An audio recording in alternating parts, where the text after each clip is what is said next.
Today, every day, small cap investors visit Agoracom knowing this is the day to discover the world's next great company, to have their dreams come true. That's why I take to the open road, to find them, to tell their stories, to engage them, to bring them to life, because they want to connect with you from your office, your phone, your home, anywhere. Agoracom, find your dream.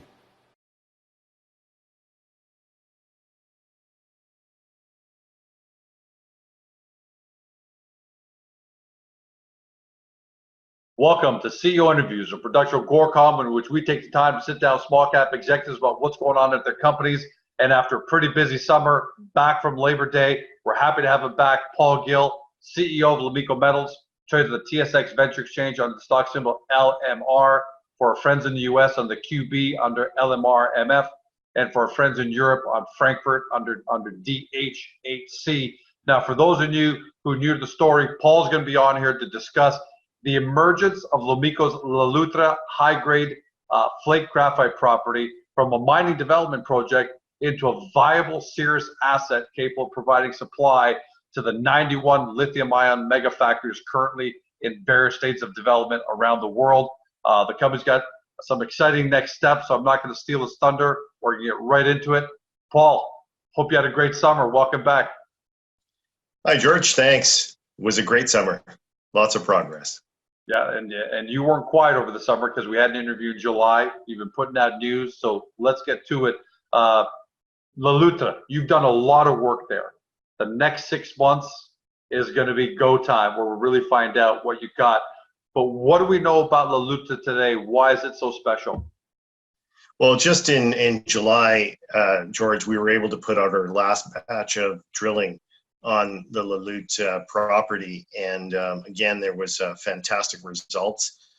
We continued to see a developing story and a whole new area of mineralization at the refractory zone, which paralleled our other zone called the graphene battery zone. So now we have two different distinct areas in which there's mineralization, and the big kicker was the refractory zone was 3 times the grade. So we're really excited about that, and I think that will wake up some people once we get a 43-101 in the preliminary economic assessment.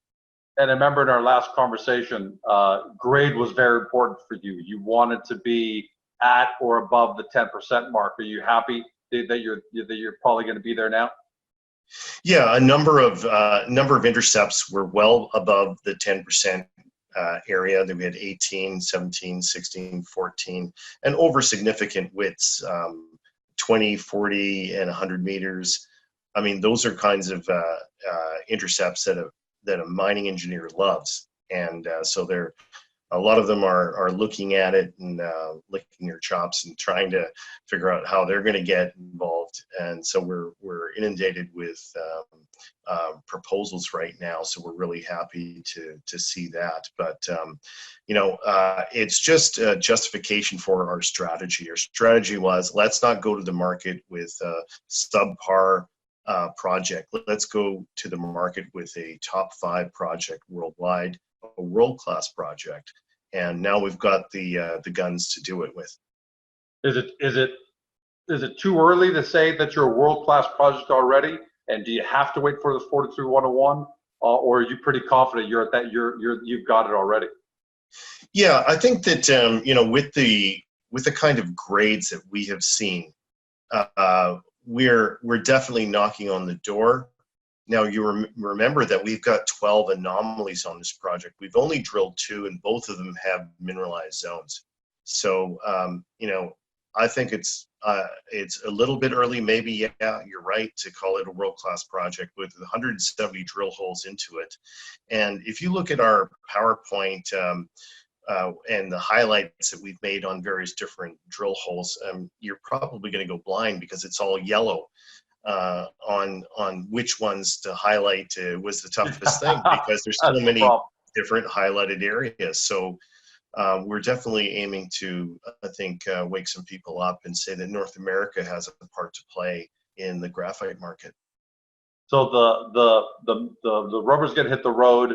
with the 43101 and then the PEA after that. Can you give us a rough timeline now? Do you have a ballpark timeline of when to expect the 43101 and then maybe when to expect the preliminary economic assessment for PEA?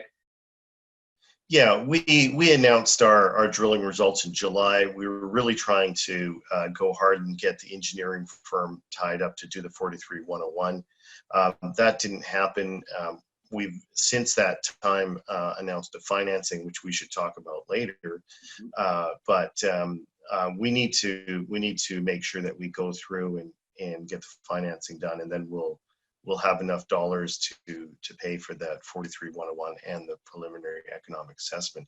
In regards to timeline, I think we're looking at October as a timeline for the 43101, and then a number of different reports that make up the preliminary economic assessment are going to come out. Metallurgy, cost, looking at infrastructure areas, community relations, also looking at the conversion of the material to spherical graphite and potentially graphite anode material. Those are all value add components, and what we've seen is that the spherical graphite market is far and away more value add than just raw graphite. So I think that that's what the world is looking for. These 91 mega factories that you mentioned out there that are building lithium ion batteries, they will need this product, but they will need the end product, the graphite anode. So if we can get there, that's a really good economic argument to make for this company. And just to go back and finish off the conversation on the financing, the way you're sounding, 43101 in October, PE after that, it sounds like you're pretty confident you're going to be able to get this financing done in order to really be prepared for what comes next. Yeah, I think what happened in August is that we really had a choice to make. Were we going to continue on with private placements and non-brokered financings, or are we going to get serious and get a broker partner involved and attract some of the institutions? Institutions don't necessarily participate in non-brokered financings. So we made the choice to go brokered with this financing. It's going through all of the due diligence at present, and I think we're really positive on that. And it has and will attract, I think, institutional money, which I think is where we need to go with this. I know that some of the retail people will also benefit from that as well, simply because they'll have more confidence in having a complete due diligence package done. And look, the implication has to be that I make an inference here. I'm not putting words in your mouth, but the decision to go broker, to go through the extra due diligence, the extra cost, expense, and time, has to indicate a high degree of confidence that you've got in both in La Loutre and the success of the financing. So am I way off on that inference? No, we don't want to waste our money. So of course, yeah, there had to be some justification for going that route. And at any given time, a company has to make a decision to bring in financial partners that are able to reach out on its behalf and to their network, in addition to our own network, which is pretty good. But at the time that we were considering this, with a really good project ready to go into the next phase of development, and looking at perhaps even talking to some of the institutions in Quebec and some of the government associated institutions, brokered financing was the right move, and I think that the market will appreciate that as we move forward.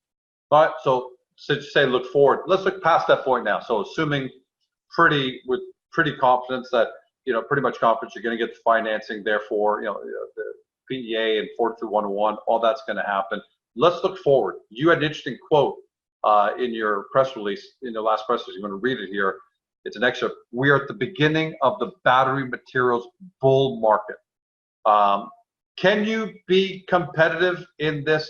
You've got everything in place. Everything is done. Can you be competitive worldwide from Quebec, because you've got this fantastic project 110 kilometers outside of Montreal? Yeah, I think we can. And what we see in the market today is a few supply chains being lined up. What we're seeing is a lot of projects in Africa, specifically Syrah Resources in Mozambique, is ending up supplying graphite production and graphite anode production that's happening in China. And what you're also seeing is that the export of graphite from China to North America has dropped precipitously the last 10 years, from say 90% of the market to 37%, and it's still going down.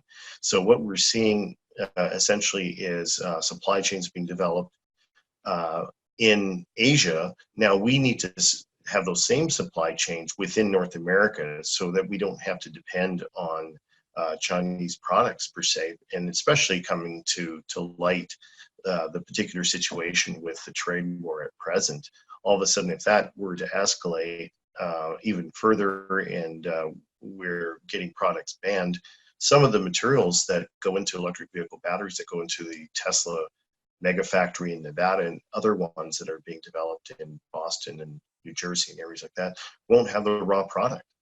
They'll have to get it from somewhere else. And versus the, really comparing to the African or other jurisdictions that are prone to political upheaval and strife, we want a surety of supply in North America. We want to make sure that our products keep coming out, and so that's what we can provide, being in our location right outside of Montreal, near the Port of Montreal. It's able to go up and down the St. Lawrence and to the East Coast, and by rail all the way down to Nevada if necessary. I think that's important. It's more important, when we're talking about a part of a battery that may cost less than $1,000 overall to the cost of the car. So are you going to just stop making the cars if it costs $1,020? No, it's fine to pay a little more for the assurity that you're going to get the material you need. Yes, your competitive advantage comes from having a great product, being a North American supplier, and price is pretty much not even an issue. So it sounds like you're saying we got two different markets you're going to be looking at. One is China and one is North America. Am I right in assessing that? And if that's the case, which one will be the greater focus for you? Do you go after the North American market because of the advantage you just talked about? And are you going to be big enough to be able to supply that market? Yeah, I think that we'll have size. We have other competitors out there that are also looking at that market as well, which is Mason Graphite, Nouveau Monde, and other ones that are smaller than them. But I think you still need five different mines that are producing at a steady rate in order to supply just the Tesla factory alone. That's information that came from Benchmark Mineral Intelligence. So we know that there's going to be further lithium-ion mega factories being built, and there are about 5 in North America. So realistically, you need some heavy production going on in North America to supply those and make sure there's a surety of supply. China is a whole other thing. That's a maybe 5 years down the road, because when you look at some of the information that's coming from Bloomberg, or you look at our site, we've quoted Bloomberg and some of the other ones, we're really going to see a huge increase in demand by 2022, 2023, all the way to 2030, as the adoption of the electric vehicle spikes. I mean, I was just watching today the unveiling of the Porsche Taycan, which is a new Porsche that's coming out. I mean, that's incredible to see them competing in that market. All electric, fast as anything, torque. Oh, and yeah. I'm telling you, I mean, when you see those kind of cars coming out, it means that everyone's going to get serious about electric vehicles. Ford, BMW, Porsche, all of them, Volkswagen, Volvo, are going to go that direction. So, and we're seeing certain pockets of adoption here in Canada. Certainly Vancouver is one of them. And in the United States, San Francisco area, you can't go anywhere without tripping over a Tesla. So I think that that's going to be a bellwether for what's coming. You mentioned 2022, 2023. I'm glad you brought that up because I want to ask you about that. Everything goes well, financing place, 42101, PEA, everything goes well. When would you be ready? Is it so if everything goes as planned, when would you be ready for Lomiko to start actually supplying the North American market? You're going to be ready for 2022, 2023? That's what the hope is to be able to get ready for 2022, 2023. There's a number of hurdles to get over, but one of the big things that we will get started is that when we get the preliminary economic assessment done in February, March of 2020, that'll be essentially a marketing document for investors that want to play in this space. So the investing arm of all of these car companies, BMW, Tata, VW, Volvo, Ford, Tesla, all of those will be able to examine or have their specialists examine the product that we're producing and provide an opinion on it. So if we get to that point, then we can add on that major financier that we will need to raise 100 million or so. We estimate, and this is just a guesstimate almost, because we're looking at other cost factors that have gone out there. For instance, Mason Graphite is looking at 40 to 50 million plus to get up and running. Nouveau Monde is about the same. Other ones are estimating about the same. So we can guesstimate about 100 million to get up and running. Well, that's a tough road for Lomiko to raise at the present time. We would need a strategic partner, and that's what we're looking for. And is that why you mentioned your press release? You actually said that investors are skeptical of North American suppliers. Is that because you guys, you and the names you mentioned haven't gotten there yet? You still have hurdles. So in the meantime, the market is acting as if, okay, show me the money, and until then, I'm not going to pay a lot of attention to you because these African suppliers are doing just fine. And if that's the case, what's going to be the catalyst? What's the hurdle that you need to cross where suddenly that skepticism comes off and the whole investment community starts to really take the North American suppliers and Lomiko really seriously? Yeah, well, let's take a look at it as if it was a simpler thing. Let's talk about it as if it was going out to eat at a restaurant. And that's the same thing that these lithium-ion factories are going through. They said, "Gosh, let's go out. We'll have something to eat," and all of a sudden they're hungry. Well, they're going to pop into a place that has the food ready. And Africa is able to extract and ship graphite material right now. It may not be the healthiest food. It may be fast food. It may not be converting into the right kind of end materials. You might have to, make sure that you put it in a microwave, heat it up or whatever. But that's the analogy, is that people want the food now and it's cooked over in Africa, they'll be able to get it.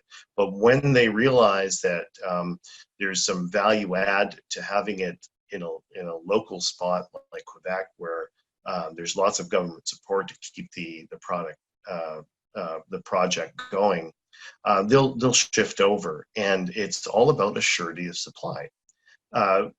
Even big companies like Imerys had a really tough time getting supply started in Namibia. They're a huge multi-billion-dollar company, and they spent $50 million in Namibia, and they walked away from that project. So that is a scary concept, that if a big company like that's going to walk away, well, there's going to be a potential for unrest in other areas. So right now, those groups such as Syrah Resources and others are able to meet supply, but even they are not going to be able to meet supply in the long term. It's just the short term. So we were thinking about long term. We're talking about the conversion of the industrial combustion engine, the ICE, to electric. That is mind-boggling. It's a multi-trillion-dollar industry. It's a paradigm shift. Let's face it. It's a complete paradigm shift.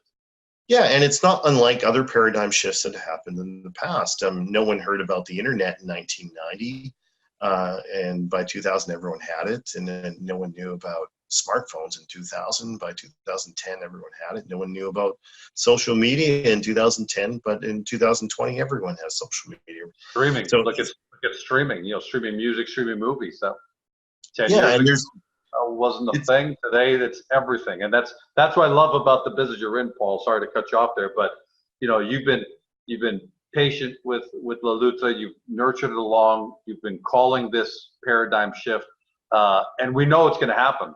And when it does, it's going to be like that. And all of a sudden, Lomiko goes from, as you said it, skepticism from the investor community of North American suppliers to all of a sudden, hopefully, I'm not putting words in anyone's mouth, but the market darlings at the end of the case, as far as the graphite world. yeah, this is exactly the case. We want to have our cake baked for the delivery at the exact right time the graphite market really takes off. That is how you get full value out of these products.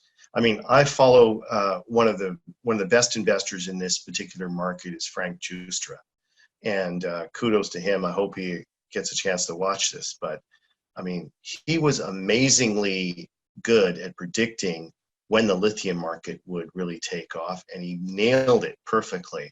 As in 2016, he came out with Lithium X, just as SQM was stopping production down in Chile.